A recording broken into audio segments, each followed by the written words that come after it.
live streams about kind of just my ideas and what I think about. So I figured to call it Zeke's Lukewarm Takes.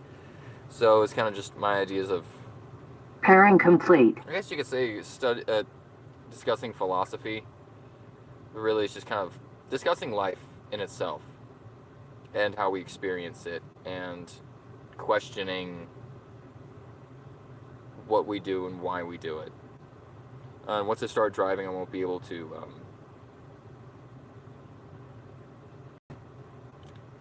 read the chat, but I'll keep talking.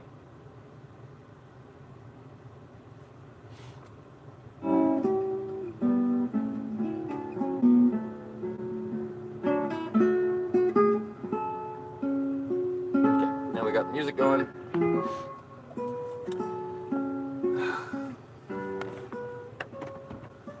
So, self-esteem, is it necessary? Is it good? What is it? Good mythical morning. Let's talk about that. No, although I did used to enjoy that show a lot when I was younger. But self-esteem, the way that I define it is the value that you give yourself.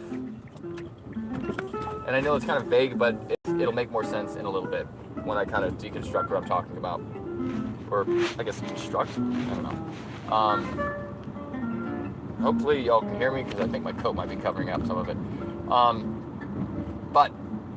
So, when we have self-esteem, or we have a value of ourselves, we have to first break down what is value. And I hate I hate being kind of like a lot of the philosophers, like, let's define terms, but you kind of have to if we're going to be discussing heavy stuff like this. Not heavy, heady stuff like this. So what is value? Value is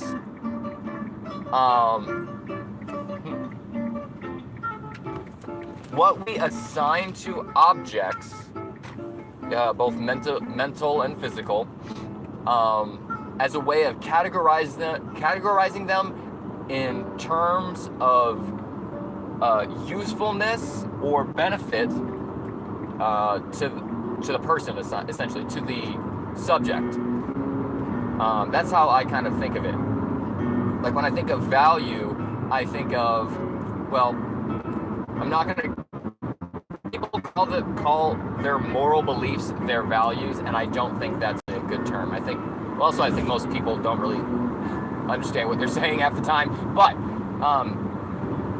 so, when we're talking about value, we're talking about objects that we prioritize in degrees of need, usefulness, benefit to the self, and we could also add in desire in there.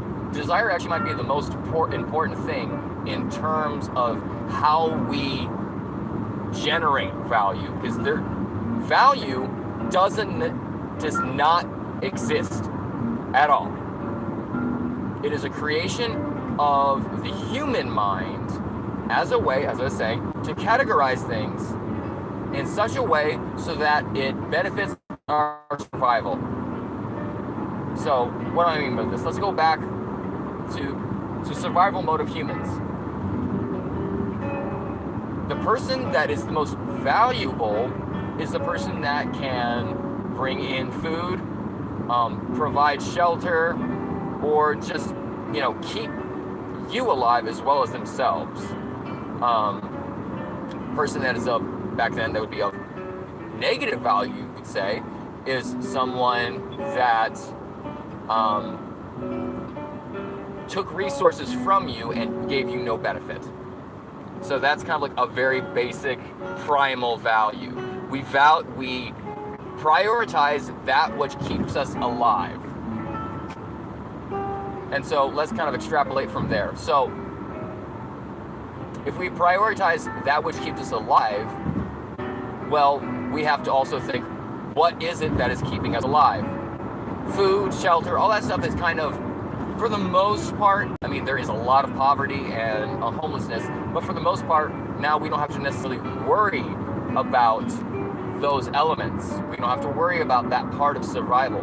Now our survival is mutated into a new thing, into a social survival, essentially. Because you no longer have to truly kind of worry about food, because no matter what, you can scrounge it up somewhere. At like the worst of the worst, you can go to a dumpster behind a restaurant and get food, or like a Little Caesars or something. So food is everywhere, unfortunately, and it's wasted quite a lot. So it's no longer valued by us because it's everywhere, readily available, and no longer truly necessary for survival. I mean, shit, we have an obesity epidemic in America. We don't have a shortage of food. We have a shortage of nutrition, but that's a different discussion. So we don't value those things anymore. What do we value? Well, we value status. We value wealth. And what do I mean by we value these things? We place people that have those things, say, okay, let's go to wealth for a little bit. So with wealth, the person that we value as being a rich person is the person that makes more than us. So it's the way that we use value is by comparison. And that also, that's a fundamental part of it. I should have probably mentioned that earlier. Within survival and all those things, everything is a comparison. This versus that. We are comparing two different things, looking at the differences, and then the differences that benefit us the most, or that we think benefit us the most, we give a higher value, even though they don't exist. No matter what, it's just gonna happen no matter what.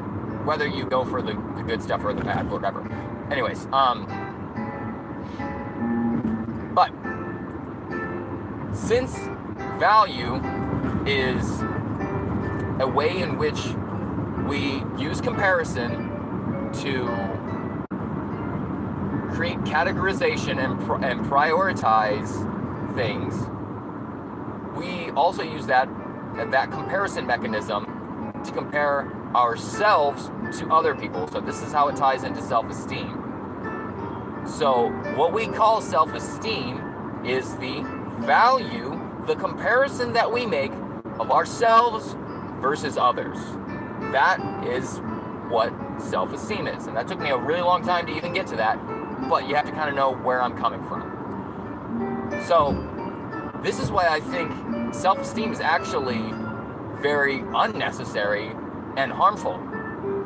Because when we give ourselves high esteem, what we are doing is we are comparing ourselves to others and placing others beneath us in order to give ourselves more value, to give ourselves self-esteem. Because what is this self-esteem anyways? It's essentially pride. How much pride do you have? How much do you value yourself? How much do you think of yourself versus others? How much do you place yourself above other people or below? If you have low self-esteem, you think of yourself as being kind of, oh, I'm just a poor person. Everybody's better than me. It's not true, first of all. Better does not exist at all. But we use this heuristic of comparison to others and to value ourselves and our place in society, because I think it's more of a social manipulation thing, because it's not an explicit, oh, you're a piece of shit if you don't have this, and therefore you need to have this type of thing. But the way that our advertising system works, we have created self-esteem and self-deprecation machines in order to sell products to make people rich. That's why we have a whole fitness industry, a beauty industry, a fashion industry, because it's all about going back to my last video talking about signifiers, it's all about the signifiers of the self in order to give ourselves a place in society, which is controlled by the people that already have all the wealth and manipulate the markets. But going back to self-esteem, the reason I think it's unnecessary is because when you place other people in order to give yourself higher esteem, which is very, very big in our culture in America, you have to have self-esteem. This kid needs self-esteem. You gotta have pride in yourself. No, you don't. It's so fucking stupid to me. But when your entire culture is engaged in this self-esteem game, you realize, or at least I've realized, that it's very shallow. Self-esteem harms because when we give ourselves higher self-esteem, we are placing other people below us. We are placing ourselves higher on this fake scale that we made up and other people made up in order to give ourselves a sense of self-righteousness. I am amazing because those people are shit. And that's why we like to watch cringe compilations. That person's so cringy. Oh my God, I can't believe someone would do something that stupid. I would never do that. And that makes you feel better about yourself, watching cringe stuff. And sometimes it's funny to feel it, but still, there's a little thing of, I would never do something that stupid. And that's why it's fun to watch comedy as well. It's the placing of the self above others in order to, I guess, get over the insecurity of how small we are in the universe. Self-esteem is actually harmful because once you've built up this giant, massive ego, when reality steps in and shows you who you truly are, you realize you are nothing. And that going from overinflated ego to nothingness is very detrimental to the human spirit, you could say. It causes massive depression. I mean, it is kind of good to have your bubble burst, but if your bubble's too big and it gets burst too hard, you're gonna have a breakdown. So that's why I think building up people's self-esteem is actually very bad. Instead of trying to build up self-esteem, what you should do is help build up confidence. Now, what is confidence? Confidence is the knowledge of yourself in your ability. I know I can do this because proof. You have done it before. You have experience. There's a lot of unearned confidence that people have, which is what we call arrogance. And I have definitely had that before. I am not. So the reason I think about these things is because I'm a very prideful person. I have a high self-esteem, you could say, and I'm trying to get rid of that. Because other people are not beneath you. They are only different. The difference is that we make when we create this value for other people and for ourselves, and we give comparisons and we say, this difference is good, but this difference is bad. The reason that we're saying it is because we already believe that we have that quality. A lot of times people value things about themselves that actually are very, very harmful. I've noticed a lot of people are very proud of how sarcastic and how bitchy they are and how much of a dick they can be to other people. And that's not something to be happy about or really speaks to your character. It doesn't mean anything. It just means that you're a shitty person to other people and you think of yourself as always being in the right, even when you aren't.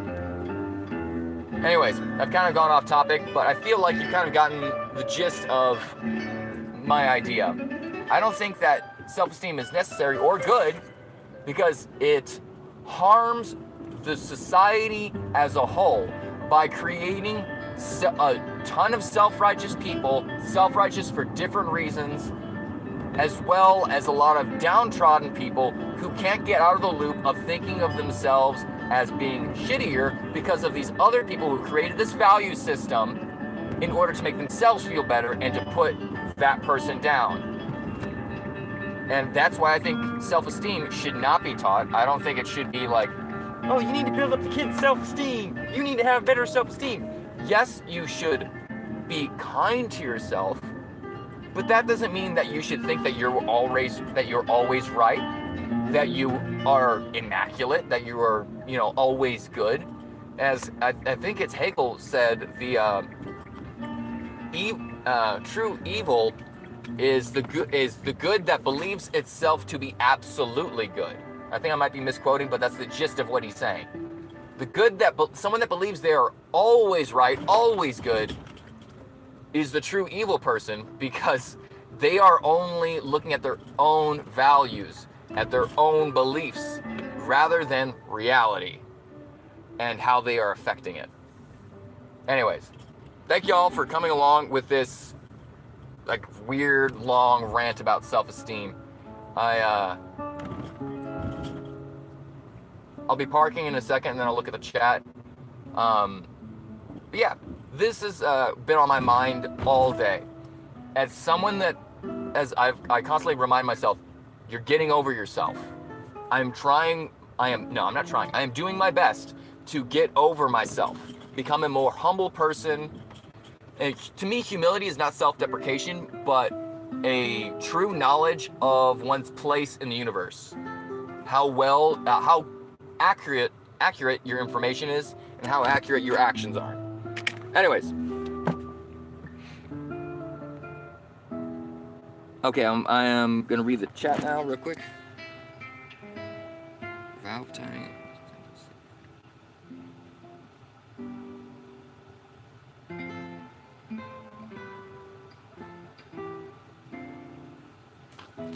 I understand you're talking about monetary value. I was talking about more of, I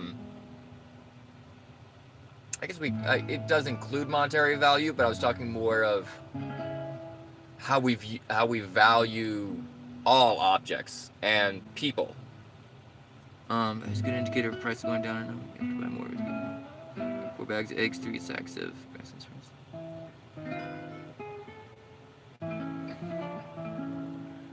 Anyway, I have to go inside, start cooking dinner. Hope y'all have a great day.